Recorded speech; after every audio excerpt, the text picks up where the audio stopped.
Alléluia. Amen. Est-ce que vous allez bien? Amen. Que le Seigneur soit loué. Amen. Amen. Voilà. Nous avons notre grand thème que nous sommes en train de partager, bien sûr. C'est dans le livre des 2 Chroniques, chapitre 3, verset 1er. C'est là où nous avons commencé. Nous sommes arrivés au verset 3, 4. Et puis, nous allons continuer toujours dans le même thème. Que le Seigneur bénisse sa parole. Alors, aujourd'hui, nous continuons toujours dans le même système, s'il vous plaît. Nous allons prendre nos Bibles.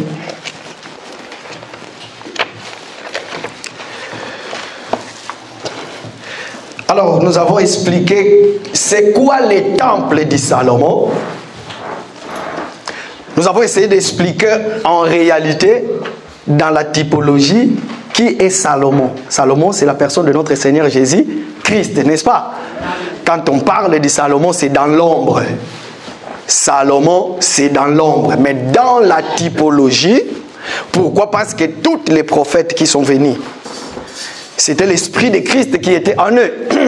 C'était comme si quelqu'un qui était en train de dormir, et il fait un rêve. Lorsqu'il réveille maintenant, le rêve commence à se réaliser. C'est par là que nous avons dit que le temple de Salomon, en réalité, nous sommes le temple de Dieu vivant. Nous avons lu dans les Écritures, c'est là où on nous a parlé du temple. Nous sommes le temple du Dieu vivant qui a été construit dans Jérusalem. Comme j'avais dit que le temple ne peut pas être construit ailleurs. Le temple doit être construit dans Jérusalem parce que c'est la ville du grand roi. Ça veut tout simplement dire que le temple qui a été construit hors de Jérusalem, ça veut tout simplement dire que dans votre église, vous avez vos enseignements à vous, que vous pratiquez. Pourquoi? Parce que vous n'êtes pas dans la volonté de Dieu. Voilà pourquoi vous allez voir aujourd'hui beaucoup crient, beaucoup prient. Mais vous allez comprendre que tous ces gens-là, tellement leurs assemblées n'est pas dans la volonté de Dieu. Voilà pourquoi il faut ce qui est mieux pour eux. Mais nous, tellement nous respectons le principe, je dis bien le principe de Dieu. Donc nous sommes cet temple qui a été construit sur les montagnes et aujourd'hui nous sommes toujours sur les montagnes. Il y a un verset de la Bible qui dit du lever du soleil jusqu'au coucher du soleil. Donc ça veut tout simplement dire que l'église serait toujours sur les montagnes. Les jours où tu vas quitter les montagnes pour descendre, tu as perdu ton identité. Tu es devenu dans le monde. Voilà pourquoi nous sommes dans les montagnes et nous ne devons pas regarder sur la terre. Maintenant, regardez, dans la construction du temple, nous allons comprendre une chose. Celui qui veut construire une maison, il y a des choses qu'on met ensemble pour construire la maison. Et aujourd'hui, nous allons voir sur les pierres. Nous avions parlé sur l'église jadis, qui a été sur... quand je dis jadis, église qui était jadis dans la vallée de l'ombre de la mort, donc je parle de la prédestination. Le Seigneur quitte le ciel, il vient, il entre. C'est dans l'ombre, c'est là où il appelle tout et chacun de nous. Maintenant, il nous invite de monter.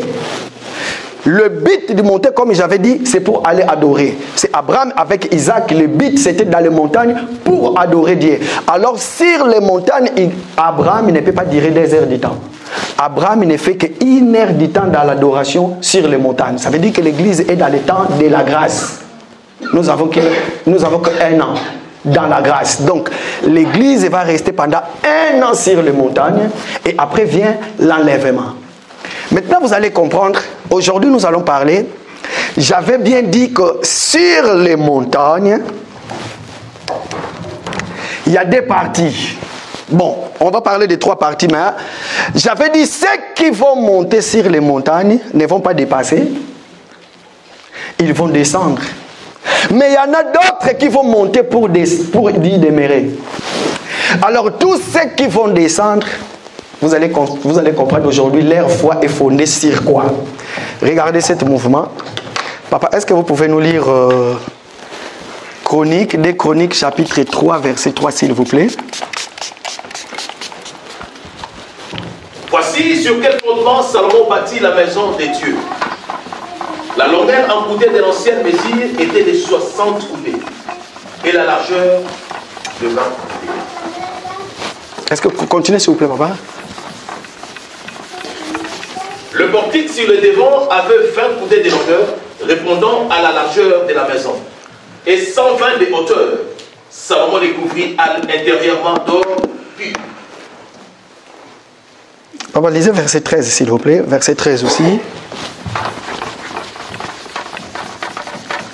Verset 13, il est écrit ceci. Les ailes de ces chérubins déployés avaient 20 coudées. Ils étaient debout sur leurs pieds, la face tournée vers la maison.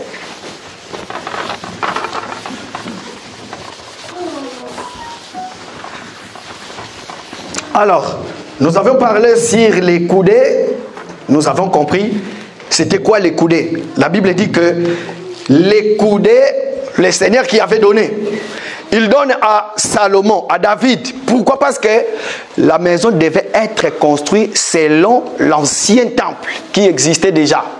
Si l'ancien temple existait déjà, et le second temple doit être construit selon le même modèle. Voilà pourquoi je nous ai ramené. Pourquoi? Parce que la Bible dit que c'est nous. Nous sommes le temple de Dieu. Et l'ancien temple, nous avions vu, c'était quoi? C'est là où j'avais parlé de, si vous vous souvenez encore, j'avais parlé du premier temple, c'était qui, s'il vous plaît? Est-ce que vous vous souvenez? Allez-y, répondez, allez-y. Voilà, bravo, merci. C'est là où nous avions parlé que le premier temple était Adam. Mais physiquement, si nous allons dans Israël, vous allez comprendre, pour les biblistes, pour vous qui lisez la Bible, vous allez comprendre, il y avait le temple qui a été construit, a été détruit. Mais ici, nous, il ne s'agit pas de ça. Ici, nous, il s'agit des temples là où Dieu devait habiter. Alors, aujourd'hui, regardez bien. Salomon, qui est la personne de notre Seigneur Jésus-Christ, excusez-moi, je ne suis pas fort en dessin.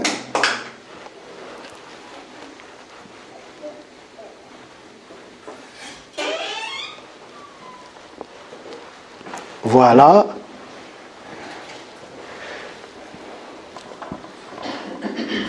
Voilà. Vous allez comprendre de quoi je vais parler. Et puis,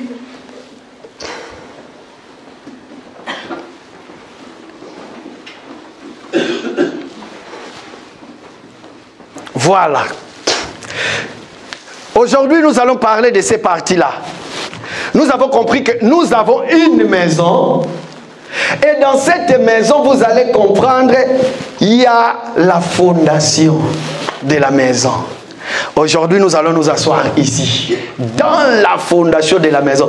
Bien aimé, comprenez que tu es le temple de Dieu. Comme nous avons dit, en réalité, cette maison-là, c'est toi.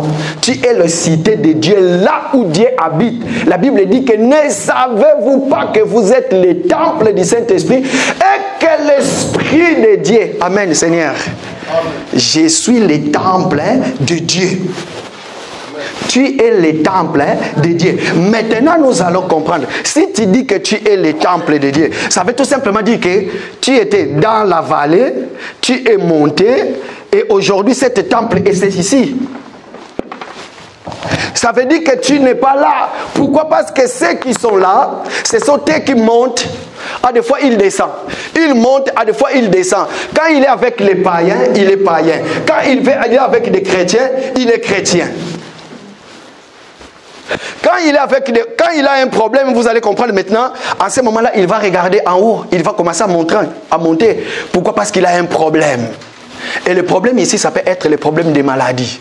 Le problème ici, ça peut être un problème familial. Ça peut être tout les genres de problèmes que nous avons. Vous allez comprendre. Il a écouté la parole. Il commence à monter. Mais tellement sa fondation a été mal posée. Qu'est-ce qu'il va faire? Il va regarder en bas. Papa, lisez-moi maintenant. Écoutez, nous allons parler sur le fondement. Papa, lisez 1 Pierre chapitre 1er, verset 2 à 5. Écoutez ce que dit la Bible.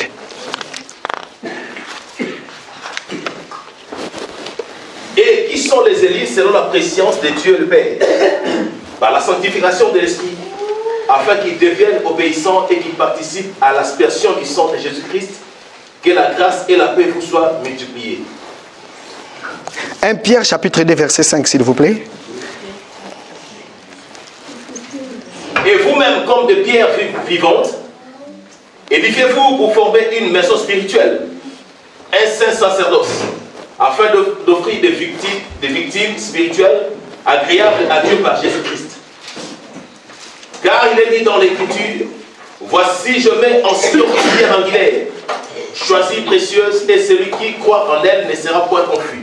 Ok, papa, on peut recommencer doucement. Allez-y doucement, s'il vous plaît. N'allez pas vite, hein. Comprenez que nous, les autres, nous sommes des blédards. Allez-y doucement. Allez-y, papa. Et vous-même, comme des pierres vivantes, édifiez-vous pour former une maison spirituelle, un saint sacerdoce, afin d'offrir des victimes spirituelles, agréables à Dieu par Jésus-Christ. Car il est dit dans l'Écriture, voici je mets en Sion une pierre angulaire, choisie, précieuse, et celui qui croit en elle ne sera point confus. Voilà, papa, remonte à verset 6 en haut. Recommence verset 6. Car il est dit dans l'Écriture, voici je mets en Sion... Non, vous n'êtes pas là. 1 Pierre chapitre 2, à partir du verset 5. Après, nous allons commencer à descendre et nous allons arriver jusqu'à verset 6. On y va? Et vous-même, comme des pierres vivantes, édifiez-vous pour former une maison spirituelle, un saint sacerdoce, afin d'offrir des victimes spirituelles agréables à Dieu par Jésus-Christ. Ok, écoutez, merci papa. Alors, la Bible maintenant qui est en train de parler, la Bible dit, et vous-même, comme des pierres vivantes. N'est-ce pas? La Bible est en train de nous parler, nous sommes des pierres vivantes. Amen. Écoutez bien. Et vous-même, n'est-ce pas? Comme des pierres vivantes. Donc ça veut tout simplement dire que lorsqu'on construit une maison, le Seigneur va utiliser le langage terrestre pour nous expliquer les choses célestes. Ok. Si le Seigneur utilise le langage terrestre pour nous expliquer les choses célestes, ça veut tout simplement dire qu'une maison, lorsqu'il est en train d'être construit, il faut qu'il y ait des pierres pour construire la fondation. Ok, c'était quoi la fondation? Nous avons vu le dimanche de la semaine passée, on nous a parlé sur les fondements. Et ils ont donné le mesure. Ça veut tout simplement dire qu'il ne faut pas dépasser. Pourquoi? Parce que la doctrine, on le garde, on le met en pratique tel qu'il est sec. La doctrine, ça ne change pas. Ça reste comme ça. Maintenant, si la doctrine reste comme ça, pourquoi? Parce que le Seigneur va dire que ma doctrine n'est pas de ce monde. Or, c'est quoi la doctrine? La doctrine, c'est l'enseignement. Tellement que tu es appelé, maintenant, tu es en train d'être construit, nous devons poser des fondements. Les fondements, c'est quoi? Les fondements, c'est la doctrine. Or, la doctrine, c'est quoi? La Bible dit, la doctrine, c'est comme une pierre. C'est comme un caillou. Nous allons comprendre c'est quoi la doctrine qui ne change pas. Pourquoi? Parce qu'aujourd'hui, si la Bible dit que et vous-même, comme des pierres vivantes, donc nous sommes des pierres vivantes que le Seigneur a utilisé pour construire sa maison. Or que si nous construisons la maison avec du sable, lorsque le vent, je vais citer des versets, mais comprenez, je suis comme ça là, je cite beaucoup de versets sans les donner. Si nous sommes une maison qui est construite sur le sable, lorsque le vent, les torrents viendra, qu'est-ce que cette maison va devenir? Il va... Mais si la fondation de la maison est construite sur les... Si la fondation de la maison est construite sur l'enseignement, lorsque le problème viendra, lorsque le souci viendra, tu n'abandonneras pas. Pourquoi? Parce que la fondation était bien posée. Chaque pierre à sa place. Mais regardez bien mon dessin.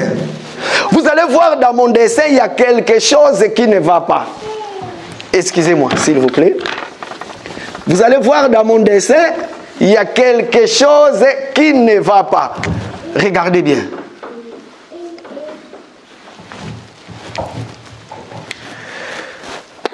Nous allons parler de tout ça là et cette partie-là.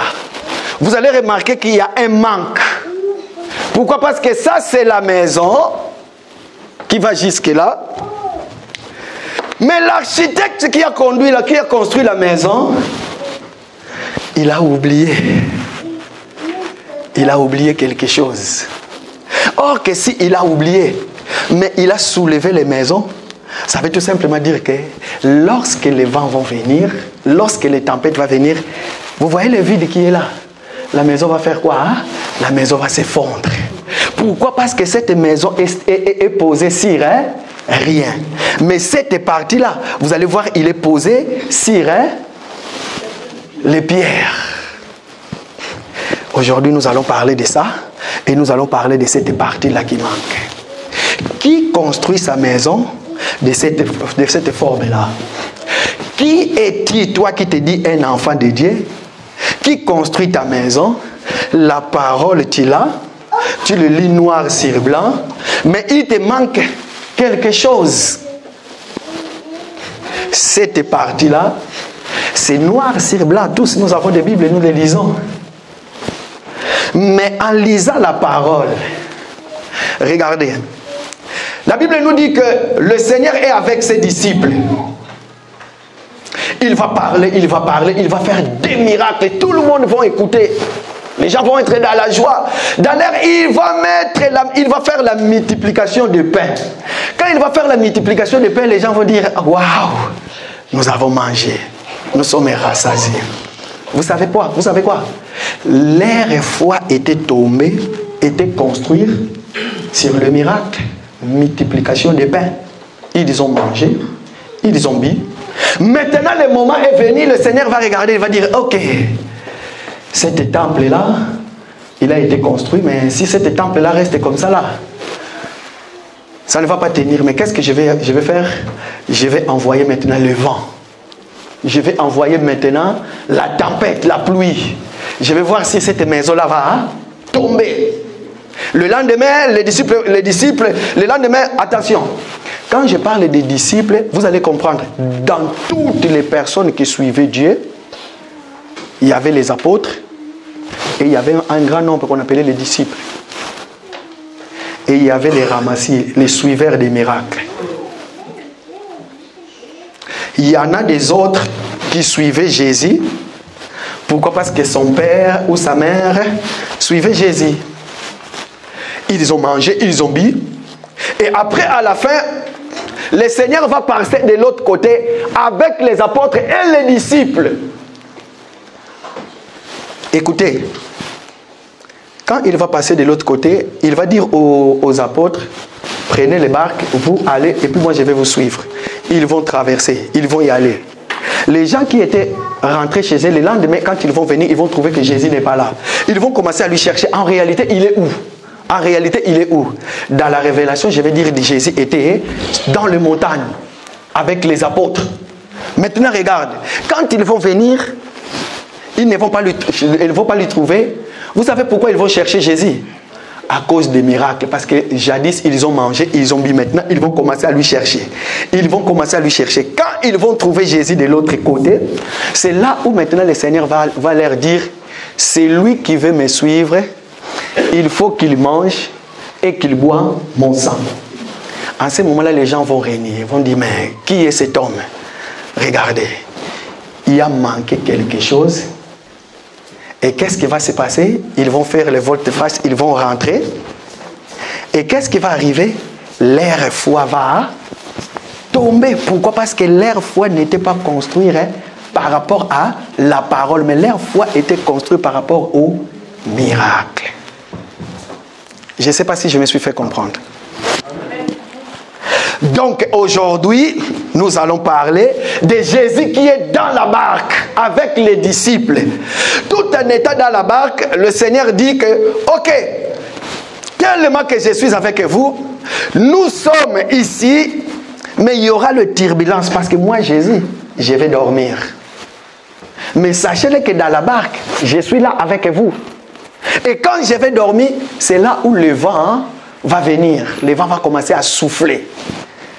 Regarde les disciples. Ils étaient le demeure de Dieu, où Dieu devait habiter. Mais Dieu n'était pas encore. Il manquait quelque chose. C'est comme ça, là, quand les vents vont venir, ils vont avoir peur, ils vont réveiller maître. Chose qu'ils ont fait très bien, ils ont réveillé maître. Et le Seigneur va parler maintenant. Quand le Seigneur va parler, la tempête va se calmer. Et les disciples qui est le temple de Dieu vont dire, qui est cet homme? Même la nature lui obéisse. Ah, ça veut tout simplement dire que les disciples ont ajouté cette partie qui manquait ici. Voilà pourquoi la Bible dit que vous-même, comme des pierres vivantes. Ah, donc ça veut dire qu'il y a des pierres mortes et des pierres vivantes. Maintenant, toi-même, tu dois chercher. Toi, tu es une pierre morte ou une pierre vivante. Parce que si tu es une pierre vivante, regarde ta place. Tu es sur les montagnes. Et comme tu es sur les montagnes, même tes œuvres que tu fais en cachette, les gens voient. Parce qu'une pierre vivante n'a pas peur qu'on lui cache. Mais une pierre vivante se dévoile devant tout le monde. Regardez. Regardez cette image de pierre vivante. Il était une fois en Égypte. J'ai déjà parlé de ces versets ici un vendredi. En Égypte, c'est comme ça, là, nous allons comprendre qu'il y avait une pierre vivante qui s'est dévoilée devant ses frères. J'ai parlé de la circoncision, qui était un signe pour Israël de reconnaître que tu es vraiment Israël. Pour qu'on puisse te reconnaître que tu es Israël, tu devais avoir la circoncision physique. C'est comme ça, là, vous allez comprendre. Il y a eu la famine d'un côté, Joseph était devenu roi. Quand Joseph est devenu roi, ses frères vont aller en Égypte pour chercher à manger. Ils vont arriver en Égypte. Dès leur arrivée en Égypte, Joseph a compris que ce sont mes frères. Alors Joseph, pour se dévoiler devant ses frères, il va dire à tous les Égyptiens, sortez. Pourquoi? Parce que vous n'êtes pas circoncis. Or que celui qui est circoncis, cette place ne peut pas être vide. C'est comme ça, là, les Égyptiens vont sortir et Joseph va se dévoiler. Or que Joseph, dans la typologie, c'est le type de notre Seigneur Jésus-Christ qui se dévoile aujourd'hui sur les montagnes à son église. Parce que si tu ne montes pas sur les montagnes, tu ne vas pas être, tu ne vas pas voir le Seigneur. Il va se cacher. Mais comme j'ai dit, tu as écouté la parole. Tu es devenu une pierre, mais une pierre morte. Tu n'es pas une pierre vivante. Il suffit qu'il y ait un problème dans la famille, au travail, partout là où tu peux te trouver. Qu'est-ce qui arrive? On oublie qui tu es. Papa, lisez-moi Luc chapitre 19. Allez-y, papa. Je vais sauter, je vais gagner le temps. Luc chapitre 19 à partir du 37, verset 40. Écoutez ce que dit la Bible. Allez-y, papa.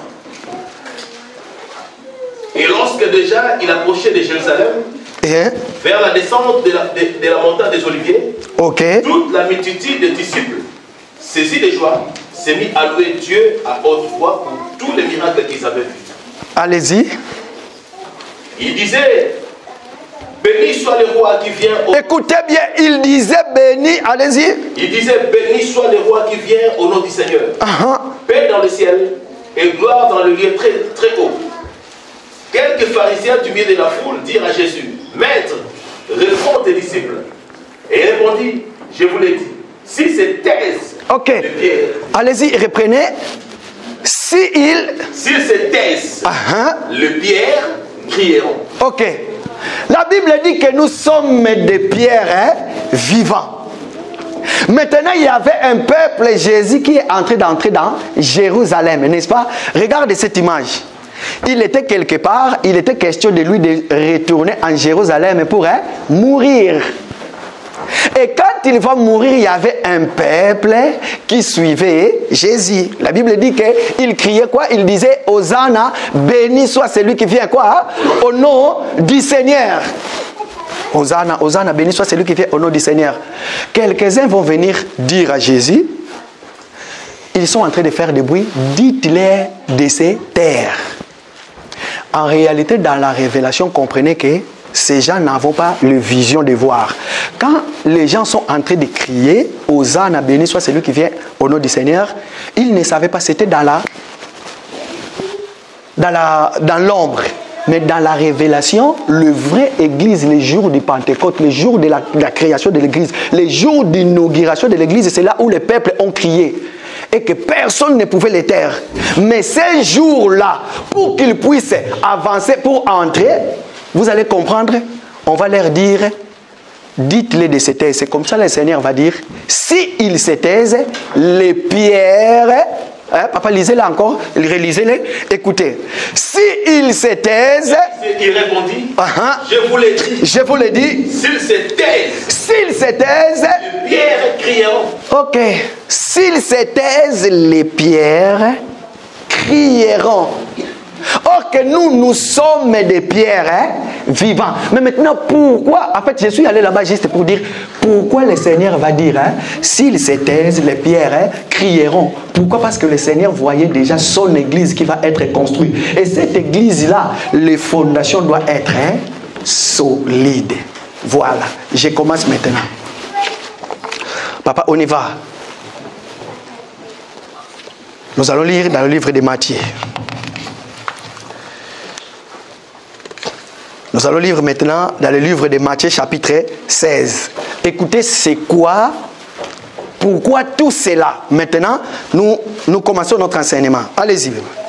Matthieu chapitre 16 à partir du 13 jusqu'au 19e verset. C'est un verset de la Bible que vous connaissez très bien. Écoutez, je vais... Quand d'arriver dans les territoires de Césarée de Philippe, demanda à ses disciples, qui dit-on que je suis moi, le Fils de l'homme? Il répondit, les uns disent que tu es Jean-Baptiste, les autres Élie, les autres Jérémie, ou l'un des prophètes. Et leur dit-il, qui dites-vous que je suis? Simon-Pierre répondit, tu es le Christ, le Fils du Dieu vivant. Jésus, reprenant la parole, lui dit, tu es heureux, Simon, fils de Jonas, car ce n'est pas la chair et le sang qui t'ont révélé cela, mais c'est mon Père qui est dans les cieux. Et moi, je te dis que tu es Pierre, et que sur cette pierre, je bâtirai mon église. Merci, papa. Vous pouvez vous arrêter là. Est-ce que vous avez compris? En fait, nous avons juste lu tout ça là pour arriver jusque là, le Seigneur dit. Écoutez, je vais porter une correction parce que beaucoup de gens se trompent dans ces versets de la Bible. Matthieu chapitre 16, versets 13 à 19. Vous allez savoir, quand Jésus va dire « Tu es Pierre », il est en train de parler de Pierre. Quand il dit « Tu es Pierre », mais sur cette pierre, je bâtirai mon église. Beaucoup disent qu'il a dit à Pierre, l'apôtre qui était là, « Sur Pierre, sur toi, je bâtirai mon église ». Non. La Bible dit ceci. Papa, lisez d'abord dans ton version. Qu'est-ce que la Bible dit? Vous allez comprendre. Et moi, je te dis que tu es Pierre, et que sur cette pierre, je bâtirai mon église. Et que les portes du séjour des morts ne prévaudront point contre elle. Ok. Dans ta version, il est dit que, écoutez, dans ta version, il est bien dit que tu es Pierre, sur cette pierre, je bâtirai mon église. Écoutez, la Bible dit dans ma version, et moi je te dis que tu es Pierre, et que sur ces rocs, en réalité, regarde les mouvements. Les biblistes, vous allez comprendre. Vous savez pourquoi on parle de pierre? Ce n'est pas les pierres physiques. Pourquoi? Parce qu'aujourd'hui, on dit parce que Pierre, c'est lui qui a pris la parole le jour de la Pentecôte. Donc, c'était toi. Le Seigneur dit que toi, tu es Pierre, mais sur ces rocs. Parce que les rocs, quand on prend une pierre, on les jette dans l'eau, ça va durer longtemps, ça ne changera pas à un bois. Mais pierre physique, l'apôtre Pierre physique, charnellement, tu vas mourir. Hein? un jour tu vas connaître la mort. Mais une pierre, si tu le prends, tu le mets même dans l'eau. Ou soit si tu l'enterres, de génération en génération, le jour où tu vas le déterrer, ça va rester toujours pierre. Voilà pourquoi la Bible dit que tu es pierre, mais sur les rocs. Maintenant, c'est quoi les rocs? Les rocs veut tout simplement dire que le Seigneur dit, au lever du soleil jusqu'au coucher du soleil, ma parole restera, ça ne mourra pas.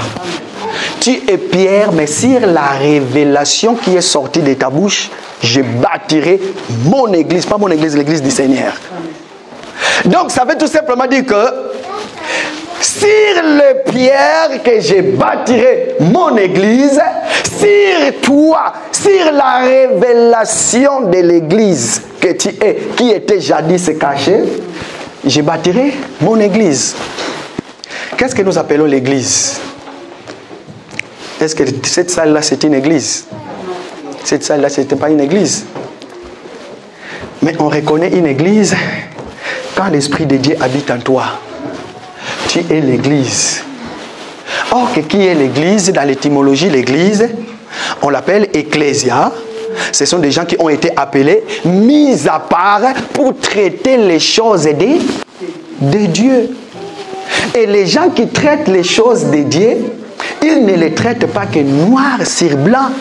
Pourquoi? Parce que la lettre, mais l'esprit de la révélation que Pierre a donné, qui est Christ, le Fils de Dieu très haut, c'est ça là les rocs.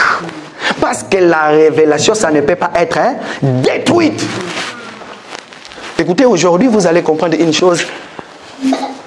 Poussé par le zèle, beaucoup de gens, avec des manuscrits de la Bible est en train d'être modifiée. Est-ce que ça, vous le savez? On est en train d'intégrer, soi-disant, les paroles de nos jours pour faire comprendre aux gens. Et maintenant, si notre foi repose dans la parole qui est noire sur blanc, et que dans les jours à venir, j'ouvre une parenthèse, et qu'on vous dit que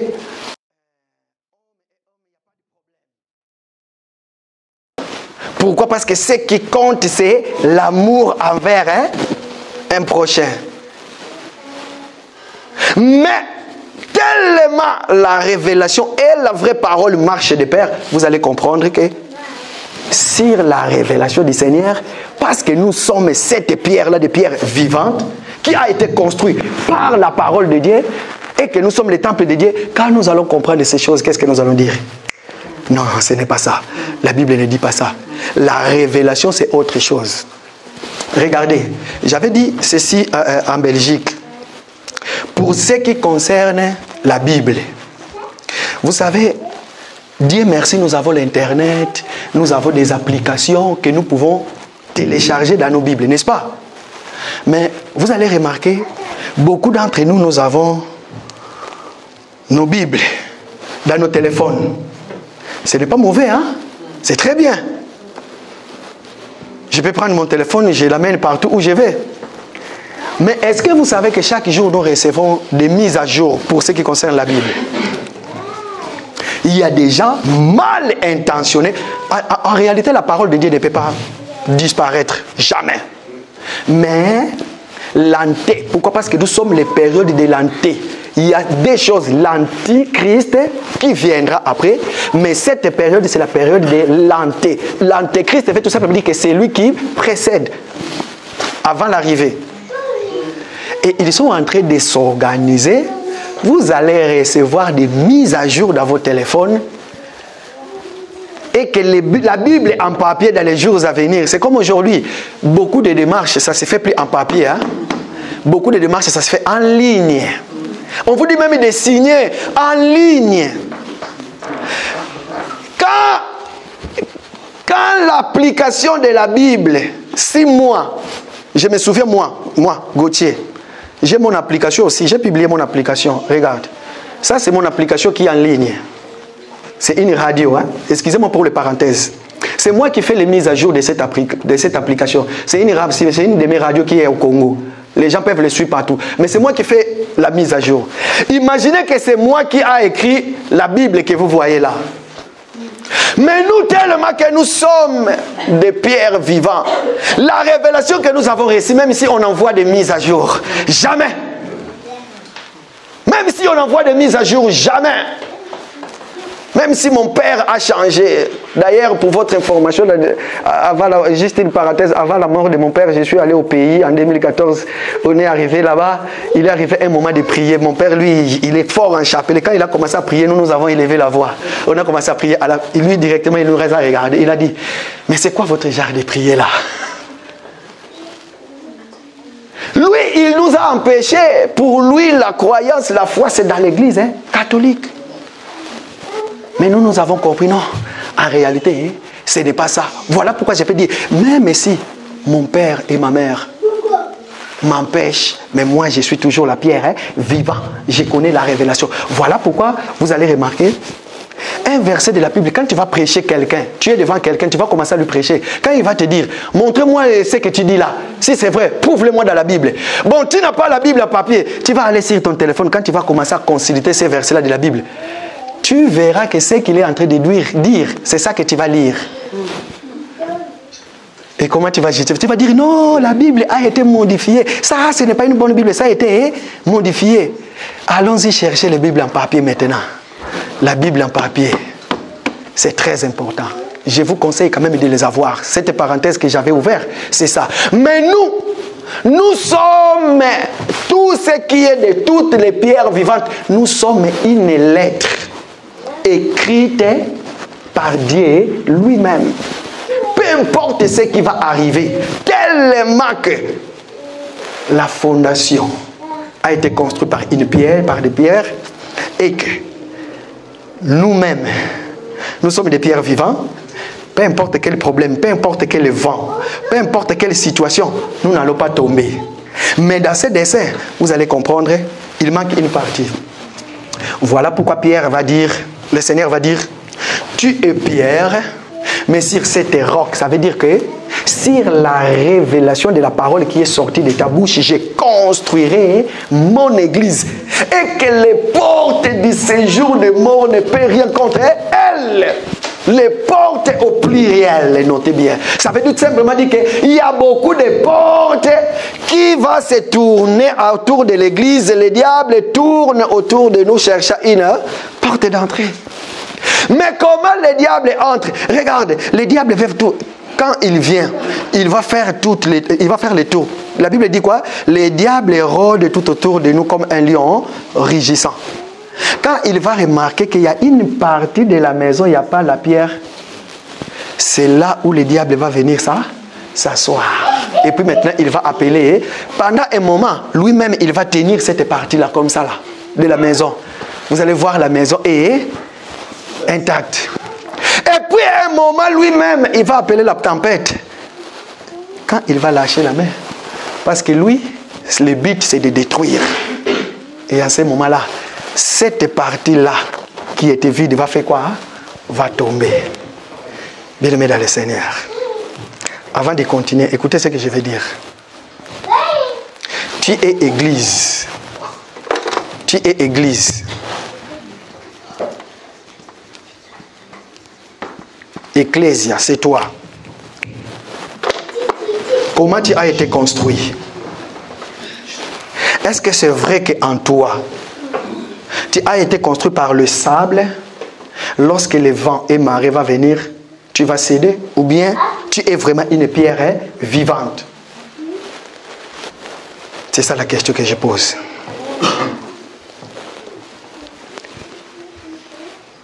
Comment tu as été construit? Parce que lorsque tu es dans le séjour des morts, comprenez ici, là, en bas, il n'y a pas la vie. C'est là où on vient, on te prêche la parole. Tu commences à monter. Tu arrives jusqu'ici, là. Tu peux même dépasser. Tu peux arriver jusqu'ici, là. Mais ta foi à toi, est-ce qu'il manque une partie?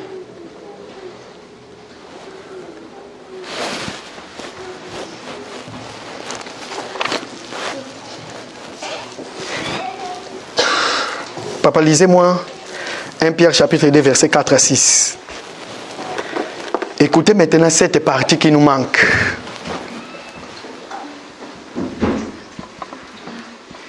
Écoutez-moi. Écoutez bien.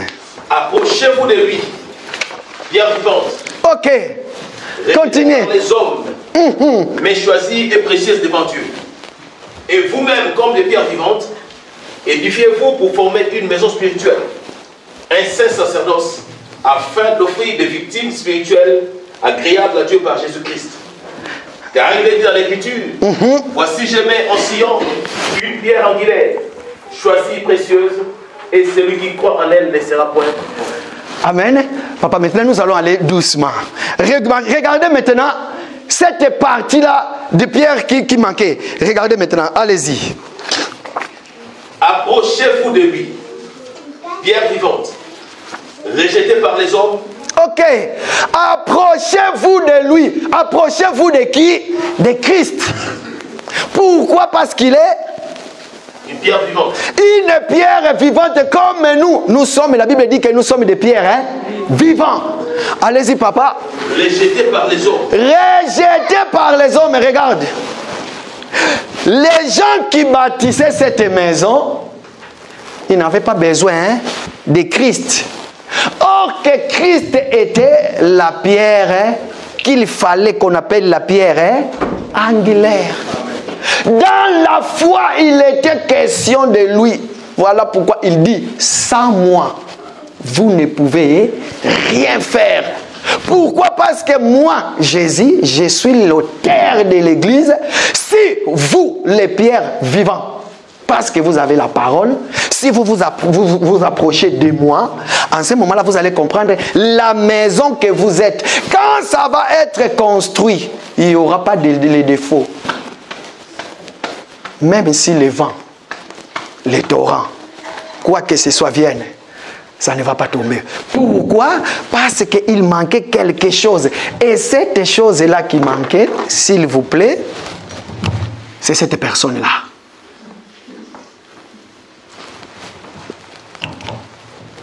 Voilà pourquoi dans cette maison, vous allez comprendre, les gens ont construit.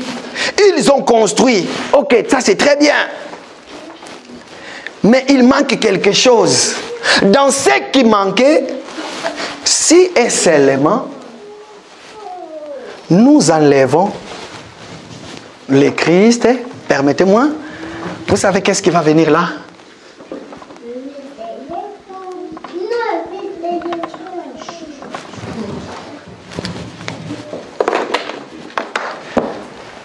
Ne vous étonnez pas.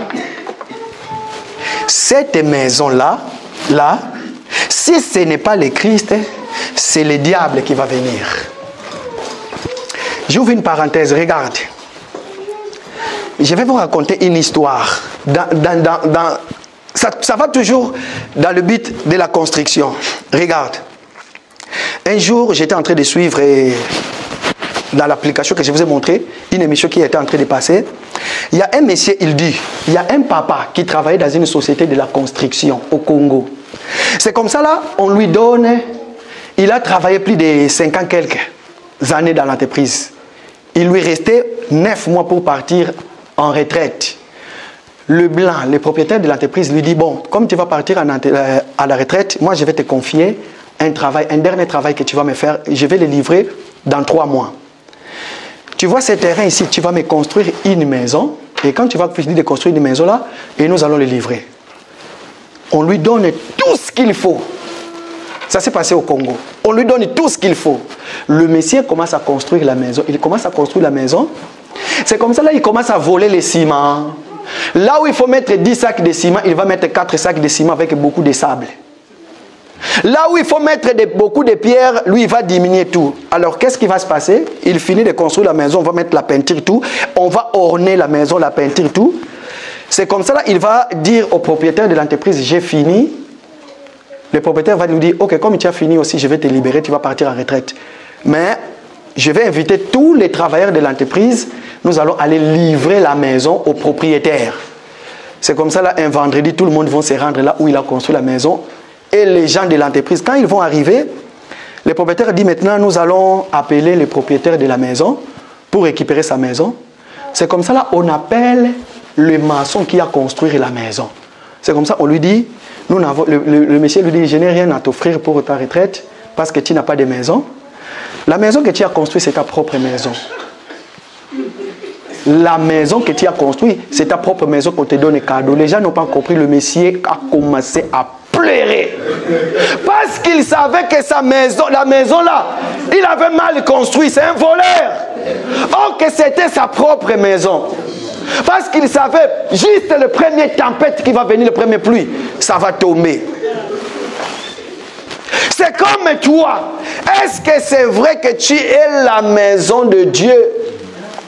Parce que si tu es la maison de Dieu, déjà dans ta propre conscience, bien aimé dans le Seigneur, est-ce que tu sais que tu as été construit par Christ? Oh, que c'est lui qui a Christ. Il est ici sur les montagnes. Quand on te donne la maison de construire, tes pensées ne seront pas les pensées de ces messieurs-là.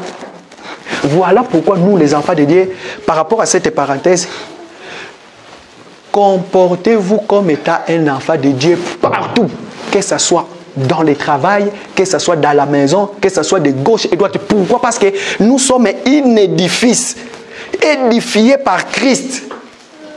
Nous sommes des pierres vivantes. Christ est le pierre angulaire qui manquait. Voilà pourquoi il dit, sans moi, vous ne pouvez rien faire. Et juste le premier pluie qui est venu, la maison était tombée. Le maçon jusqu'à aujourd'hui est dans la location. Correction. Pourquoi? Parce que tes œuvres à toi, tu es dans la vallée, tu n'es pas dans les montagnes. Parce que si tu es dans les montagnes, quand on te donne un travail à faire, que ce soit dans l'assemblée, quand tu fais ce travail-là, tu dois dire que cette affaire me concerne. Je dois le faire très bien. Pourquoi? Parce que je suis en train de poser les fondements.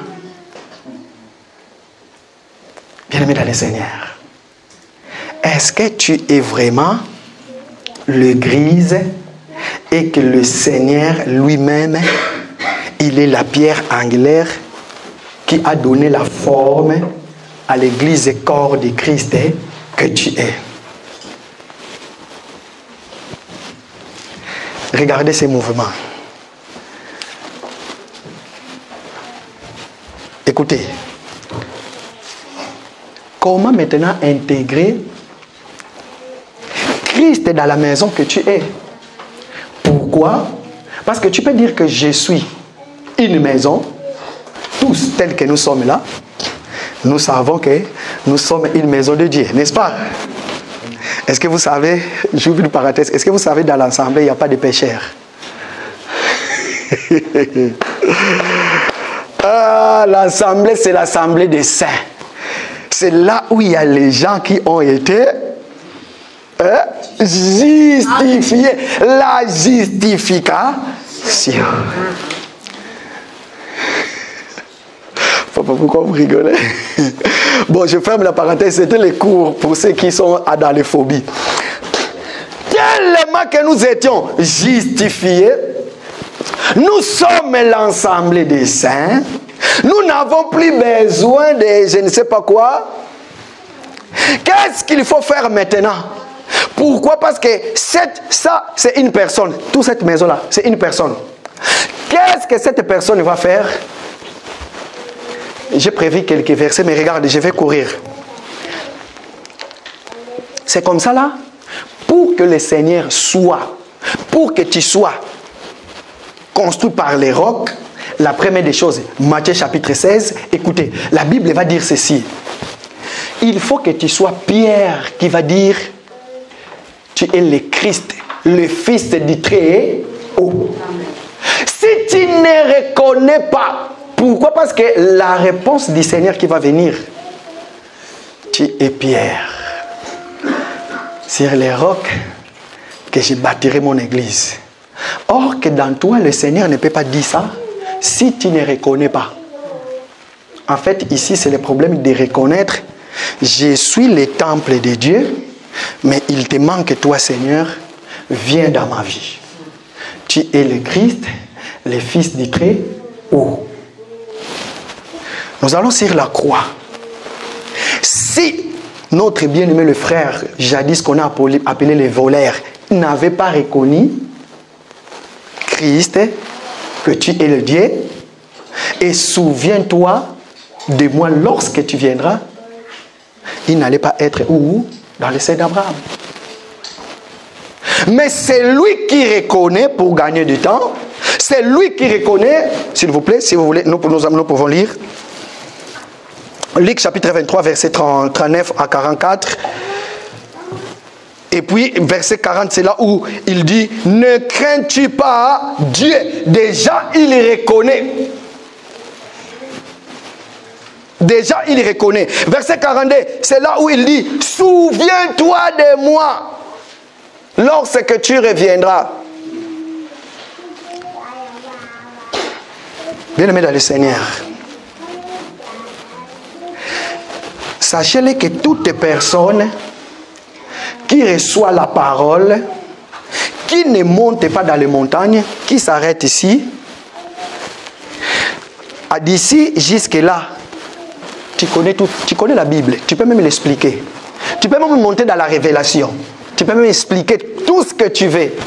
Mais tes œuvres à toi que tu fais ne correspondent pas. C'est là où nous sommes. Qui es-tu réellement? Parce que quand le Seigneur va dire que mon église est sur les barques avec moi, les tempêtes sont venues, les vrais disciples vont réveiller Jésus. Seigneur, lève-toi, car nous sommes menacés. Mais lorsque tu vas manger du pain, parce que tu as écouté la parole de Dieu, tu l'as réussi avec joie. Mais quand tu vas venir demain et que tu trouves que le Seigneur n'est plus là, il est de l'autre côté. Et quand le Seigneur va te dire, le moment est venu maintenant, il faut manger mon corps et boire mon sang. Or que manger le corps, ça veut tout simplement dire, nous sommes en train de manger le corps. Maintenant, boire le sang, ça veut dire mettre ça en pratique. C'est là où il y a des problèmes. J'ai dit, Dieu merci, dans l'assemblée des Élis, nous sommes tous des justifiés. Parce que la Bible nous dit que dans l'assemblée des saints, voilà pourquoi nous sommes des saints. La justification. Il n'y a personne, nous croyons qu'il n'y a personne qui est là. Tous, nous sommes là. Mais si tu te crois que tu es là, à des fois tu montes, à des fois tu descends. Suiveur, Israël qui sort en Égypte. Beaucoup des Égyptiens aussi sont sortis. Ils ont commencé à suivre. Ils vont arriver là, les Datans vont dire non, non, non, non, non, non, non, non.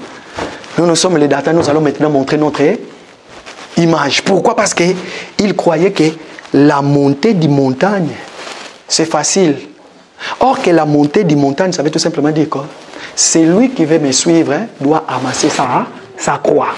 Tu ne peux pas arriver sur les montagnes sans que tu portes ta croix. Mais beaucoup passent à côté de la croix. Sache-le, en ce moment, ce n'est plus le Christ qui va venir te soutenir, mais c'est le diable. Pourquoi? Quand tu es tranquille, il n'y a pas de problème. Tu vas dire d'ailleurs, je suis plus que ceux qui vont à l'église. D'ailleurs, je suis très bien. D'ailleurs, je suis. Mais comme ce monsieur-là, lui, il a sa volonté en lui sur toi, qu'est-ce qui va arriver? Vous allez voir un moment, l'identité de la personne va se manifester. Voilà pourquoi j'avais dit, écoutez ça. J'étais en train de parler à un homme de Dieu par rapport à un sujet. Écoutez ce qu'elle m'a dit. Si réellement nous sommes église, la Bible dit dans le jardin d'Éden, chaque arbre doit porter les fruits voilà, chaque arbre doit porter les fruits de son esprit. Si tu as Christ en toi et que tu es un arbre, tu porteras les fruits selon ton espèce. Si tu es le diable, même si tu te caches, nous verrons qui tu es par rapport à ton comportement. Écoutez, il y a 10 vierges. Les 10 vierges écoutent la parole. Ils vont commencer à monter. Ils arrivent jusqu'ici. Les 5 vont garder leur lampe, leur huile. Leur lampe est toujours allumée. Mais les 5 autres n'avaient plus de l'huile. Voilà pourquoi ils ne sont pas arrivés sur les montagnes. La Bible ne dit pas que leur lampe était éteinte. Mais leur lampe s'éteignait. Pourquoi? Parce qu'ils n'avaient pas de l'huile. Pourquoi? Parce qu'ils n'étaient pas sur les montagnes. Qu'est-ce qui va arriver? Lorsque l'époux va arriver sur les montagnes, c'est là où il va prendre les 5 sages et il va dire aux 5 autres, allez-y acheter à ceux qui... Pourquoi? Parce que toi, lorsque les autres étaient en train de porter la croix, partout là où il faut mentir, mais toi tu arrives là, tu dis non Seigneur, je ne peux pas mentir. Mais le vierge folle, lui, bon, j'ai la parole quand même, parce que je suis tombé dans l'impudicité, je vais justifier mon impudicité dans l'enseignement. N'avez-vous pas vu oser que Dieu lui a dit, va et prends une femme prostituée? Vierge folle, tu es en train de justifier. D'ailleurs, tu arrives là où il y a du monde. Le comportement. Tu es prêt même que c'est lui qui est sur la montagne, qu'il puisse descendre, juste pour qu'il soit à côté de toi pour justifier tes mensonges. N'avez-vous pas lu que dans la Bible, il était dit que ce n'était pas une seule fois. Dieu lui a envoyé encore une deuxième fois. Mais un enfant de Dieu en ce moment-là, parce que tu sais, Christ est sur moi. Christ a subi toute l'humiliation. Il a subi tout pour moi. Qu'est-ce qui va arriver?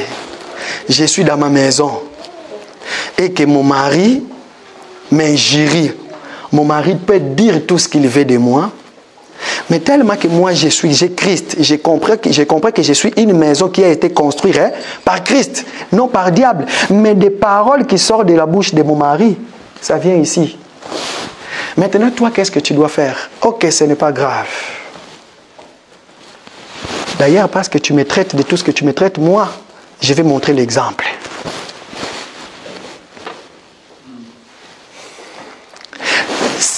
Vice-versa, ça peut être, toi tu es une maison, mais ta femme est devenue une pierre d'achoppement. Écoutez ce que tu vas faire. Tellement moi je suis une maison, qu'est-ce que je vais faire? Je vais me comporter comme les feuilles que je porte. Pourquoi? Parce que si tu es un arbre de Christ, il y a la Christologie en toi, nous devons voir les feuilles de Christ. Tellement que tu as le diable.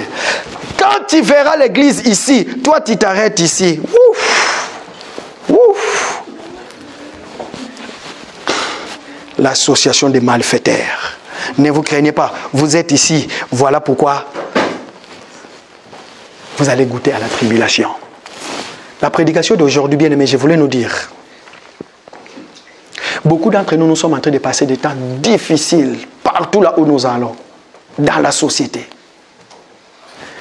Pour ceux qui sont ici, écoutez pour vous, la Bible dit, vous aurez des tribulations et des tribulations, vous aurez des problèmes et les problèmes. Je vais ajouter ceci, pour ceux qui étaient là le vendredi, que votre charité ne s'affaiblit point. Soyez toujours affermis. Pourquoi? Parce que sans les tribulations, sans les problèmes, vous ne pouvez pas monter. Vous ne pouvez pas. Mais les gens qui sont là, ils avalent de l'eau abondamment. Ils promènent leur bouche avec beaucoup de choses. Comprenez, ce n'est pas...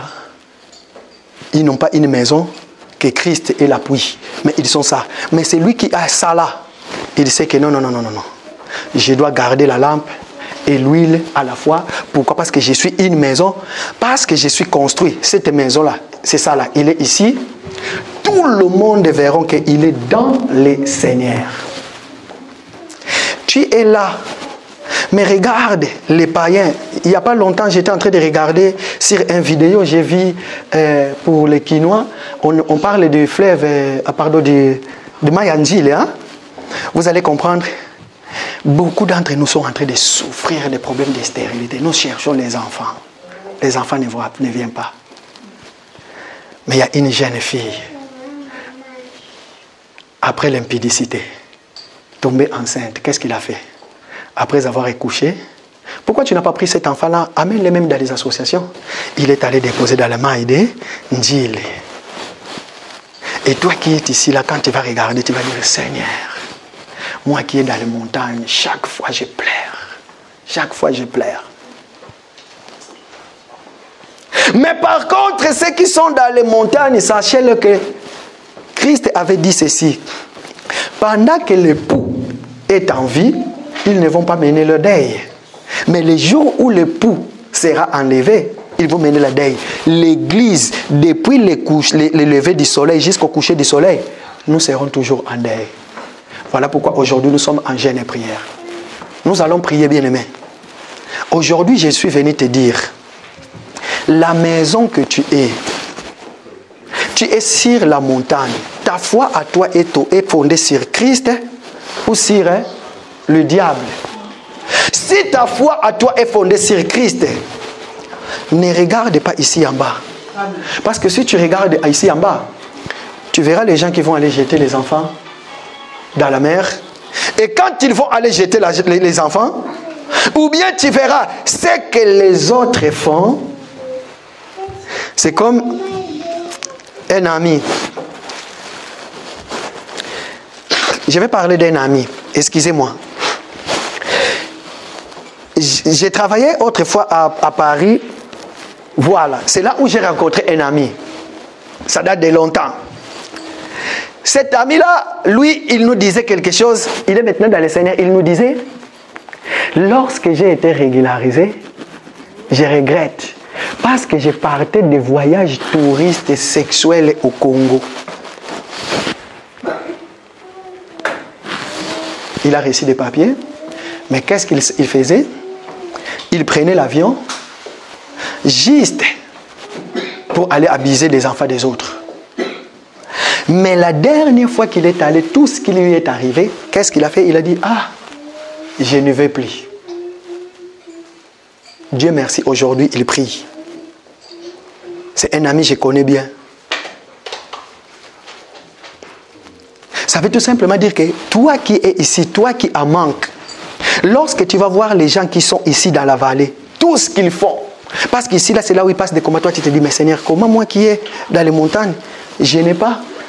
Mais ceux qui ont dans les péchés, ils ont. Comment moi qui est ici, dans mon couple, il y a toujours des problèmes. Mais regarde les païens, ils sont tranquilles. Faux, archi faux. L'apparence est trompeuse. On ne reconnaît pas les moines par rapport à son habit. Parce que si ce n'était que l'habit, tous nous pouvons porter l'habit des moines. Mais au-dedans de nous. Malgré on reconnaît le moine par son habit, mais il n'y a pas que son habit. Bien-aimé dans le Seigneur, quel genre de problème que tu es en train de passer? Si le Seigneur dit sans moi, vous ne pouvez rien faire, quel genre de choses que tu as commencé à faire sans associer Dieu? Pourquoi? Parce que si vous n'associez pas Dieu dedans, cette maison va couler. Lorsque tu vas voir ceux qui sont de ce monde sont en train de pratiquer ce qui est mieux pour eux, et parce que toi, tu es celui qui te disait que tu es dans le Seigneur, quand tu vas regarder en bas, tu verras toutes sortes de problèmes. Tu vas céder. Je pose la question. Qu'est-ce qui te dérange? Lisez-moi les versets que nous avons lus le vendredi. Je crois que c'est dans le livre de 1 Corinthiens. Non, pas là-bas. 1 Corinthiens, chapitre 10, verset combien? Lisez-moi, lisez-le-moi. Regardez pour toi qui es ici. Si pour monter, il y a des problèmes qui t'arrivent, tu dois glorifier Dieu. Voilà pourquoi un enfant de Dieu, lorsque les vents et les tempêtes arrivent, tu te poses les questions, Seigneur, pourquoi cela est en train d'arriver? Tu dois te poser des questions. Mais parce que tu es enfant de Dieu, c'est par des épreuves aussi que tu vas monter. Mais maintenant, tellement que tu es un enfant de Dieu. Écoute, papa, allez-y. Aucune tentation ne vous est survenue qui n'ait été humaine. Écoutez maintenant. Et Dieu... Ceux qui sont ici en bas, peu importe quelle tentation, ils s'en foutent. Parce qu'ils sont déjà du diable, mais toi qui es ici, papa, allez-y. Et Dieu qui est fidèle ne permettra pas que vous soyez tentés au-delà de vos forces. Ok. Parce que tu es sur la montagne, lorsque tout ce qui t'arrive vient, le Seigneur qui est ton guide à toi, le Seigneur qui t'aime, qui t'a ramené dans ces choses, il ne te laissera pas. Pourquoi? Parce qu'il connaît tes faiblesses, il connaît quand tu pleures dans les coulisses. Il te connaît. Lui-même, il va faire de sorte que tu sois sauvé. Allez-y, papa. Mais avec la tentation, il préparera aussi le moyen d'en sortir. Afin que vous puissiez... Donc, si c'est les tentations, c'est le Seigneur qui va préparer un moyen que tu puisses t'en sortir. Or, que nous disons aussi, c'est dans les épreuves qu'on puisse monter les... Bien-aimé dans le Seigneur, est-ce que tu es vraiment la maison de Dieu et que Christ, ta foi est posée et fondée sur lui? Ou bien tu es la maison du diable? Si tu es vraiment la maison qui est fondée par Christ, nous allons nous lever s'il vous plaît. Pourquoi? Parce que cette maison-là dépend de l'architecte qui est Salomon. Parce que si tu ne suis pas le mesure que Salomon avait placé, si tu ne suis pas les modèles que Salomon avait placés, tu vas tomber. Pourquoi? Parce qu'aujourd'hui, lorsque nous voyons la maison, il est beau. Lorsque vous entrez dedans, il a été orné beaucoup de choses. C'est par contre là où nous allons comprendre maintenant. Je suis entré dans cette maison. La première des choses, tu vas écouter l'odeur de la personne, ou tu vas voir les signes, les marques indélébiles de la personne. Si c'est le diable, tu vas comprendre. Même dans nos vies de tous les jours, bien aimé, si nous disons que nous sommes les enfants de Dieu, déplace-toi, allez-y dans la maison d'un frère ou d'une sœur. Dès ton arrivée, quand tu vas entrer dans sa maison, la première des choses, tu vas comprendre si c'est ta maison ou bien c'est ta maison. Tous tes projets à toi, c'est comme ça là. Est-ce que tes projets ont été fondés par Christ? Est-ce que c'est que tu es en train de pleurer pendant nos temps de jeûne et prière, les problèmes qui t'arrivent là, est-ce qu'avant de faire ça, tu t'es confié à Christ? Ou bien tu as commencé à construire ta maison sans Christ? Mais ce qui est mieux, le Seigneur te dit, même si quand tu étais en train de poser les fondements pour ton projet, maintenant associe-moi dedans. Tu verras. C'est ça qui est mieux.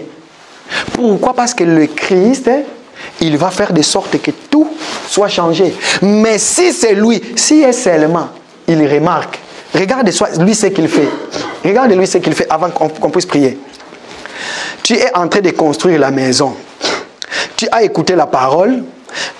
La parole maintenant va balayer la maison.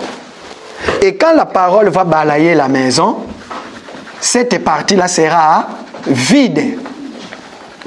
Pourquoi? Parce que le diable qui était là-bas, il est sorti.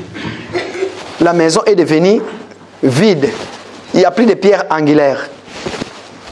Maintenant, si tu restes dans cet état-là, qu'est-ce que le diable va vivre? Quand il va commencer à rôder tout autour de toi, il va remarquer que la maison là où j'étais, on a balayé cette maison-là, il n'y a plus rien. C'est comme ça, là, il va aller chercher les autres. Ils vont venir et l'état de cette maison sera pire qu'avant. Mais si maintenant tu as compris, ok, j'étais une maison, j'ai été balayé, maintenant je suis sur les montagnes, qu'est-ce que je vais faire? Je vais maintenant mettre Christ. Je vais mettre Christ dans toutes les choses. Ça veut tout simplement dire que tu es la maison de Dieu. Dans cette même verset, nous allons voir maintenant la dédicace. Déjà, le dimanche prochain, nous allons voir les ornements. Après, nous allons voir les dédicaces quand Salomon va dédier le temple. Pourquoi? Parce que quand Salomon va dédier le temple, il faut qu'il y ait un signe Il faut que Dieu puisse confirmer sa présence pour dire que Salomon a respecté les longueurs et les coudées. Maintenant, tu es une maison qui va être ornée. Essaye de regretter maintenant. Dis, Seigneur, j'ai construit ma maison sans toi. Maintenant, je connais que tous les problèmes qui m'arrivent, c'est parce que je ne t'ai pas associé. Voilà pourquoi je pleure. J'ai fait des choix qui n'étaient pas tes choix à toi. C'était des choix mondains, païens. Mais aujourd'hui, j'ai fait mon choix avec toi. Que veux-tu lui dire? Élève ta voix, prie maintenant.